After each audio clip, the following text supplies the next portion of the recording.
क्रोध हर किसी को आता है। जब भी किसी की बात बुरी लगती है या किसी का व्यवहार पसंद नहीं आता है तो गुस्सा आ जाता है, और एक बार जब यह आता है तो फिर दिमाग से निकलने का नाम ही नहीं लेता।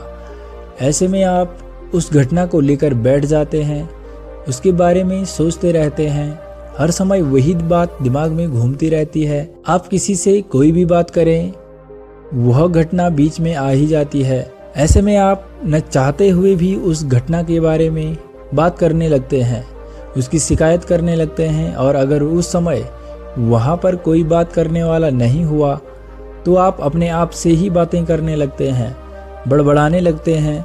इस सब से उस व्यक्ति की सेहत पर कोई फर्क नहीं पड़ता, पर आपका नुकसान जरूर होता है। लेकिन अगर आप चाहें तो इस स्थिति से बच सकते हैं, इस नुकसान से खुद को बचा सकते हैं। दोस्तों, आज की बौद्ध कहानी से आप सीखेंगे कि अपने क्रोध को कैसे कंट्रोल में करें और अत्यधिक क्रोध आने पर क्या करें जिससे आपका मन शांत हो जाए। आइए जानते हैं महात्मा बुद्ध की इस कहानी के जरिए। एक बार की बात है, एक गांव में गौतम बुद्ध का प्रवचन चल रहा था।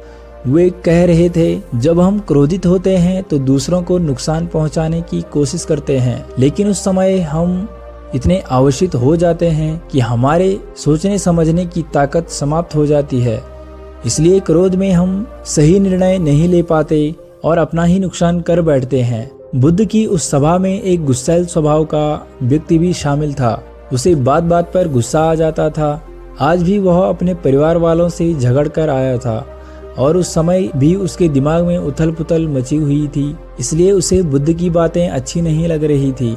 उसे लग रहा था कि उसे जैसे बुद्ध डांट रहे हों, सबके सामने उसकी बेइज्जती कर रहे हों।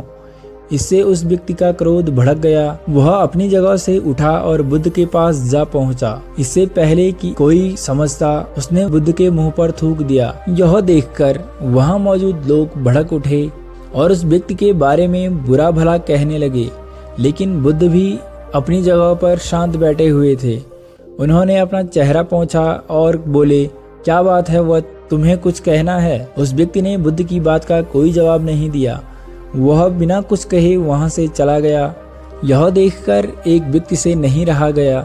उसने बुद्ध से पूछा, महात्मन, उस मूर्ख व्यक्ति ने आपका अपमान किया और आपसे दुर्व्यवहार किया, आपने उसे कुछ क्यों नहीं कहा? उसकी बात सुनकर बुद्ध धीरे से मुस्कुराए और फिर बोले, तुमने शायद उस व्यक्ति का चेहरा नहीं देखा। वह बहुत परेशान लग रहा था। मुझे लगता है कि वह किसी चिंता में घिरा हुआ है, इसलिए ऐसे व्यक्ति परेशान व्यक्ति को क्या दोष देना। बुद्ध पर थूकने वाला व्यक्ति सभा से उठने के बाद अपने घर चला गया। वह दिन भर बेचैन रहा। उसे अपनी करनी पर पछतावा होता रहा। रात में भी वह सो नहीं पाया और बेचैनी में इधर उधर करवट बदलता रहा। अगले दिन वह फिर से बुद्ध की सभा में गया। वहां पहुंचते ही वह बुद्ध के चरणों में गिर पड़ा और रोने लगा। यह देखकर बुद्ध ने पूछा, क्या हुआ वत्स, तुम क्यों रो रहे हो? वह बोला, मैं वही दुष्ट व्यक्ति हूँ जिसने कल आपका अपमान किया था। पता नहीं कल मुझ पर ऐसा कौन सा पागलपन सवार हुआ जो मैं ऐसी घृणित हरकत कर बैठा। कृपया मुझे क्षमा कर दें। बुद्ध बोले, कल की बातें तो कल पर ही समाप्त हो गई। कल के बारे में आज क्या सोचना?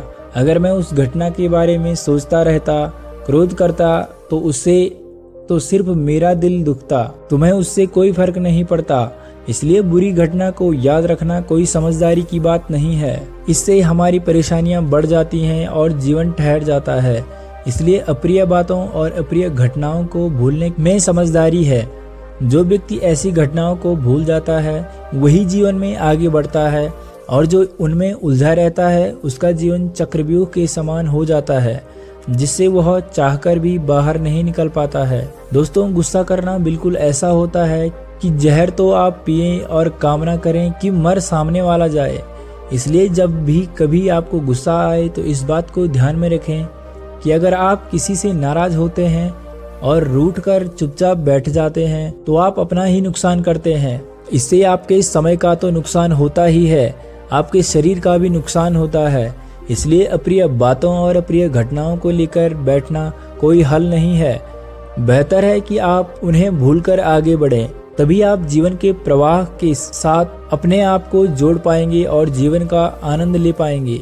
हम में से ज़्यादातर लोग यही समझते हैं कि हमारे दुखों का कारण कोई दूसरा व्यक्ति है, और जब हम मानते हैं तो हम अपने स्वयं पर नियंत्रण की कमी और अक्षमता को अनदेखा कर रहे होते हैं। वास्तव में ये हम पर निर्भर करता है कि हम दूसरों के द्वारा प्रदान की गई नकारात्मकता को स्वीकार करते हैं या नहीं। अगर हम नकारात्मकता को स्वीकार करते हैं तो हम अपने पैरों पर कुल्हाड़ी मारते हैं, और जब हम उसे अस्वीकार कर देते हैं तो घृणा, क्रोध, हिंसा हर किसी से मुक्त हो जाते हैं।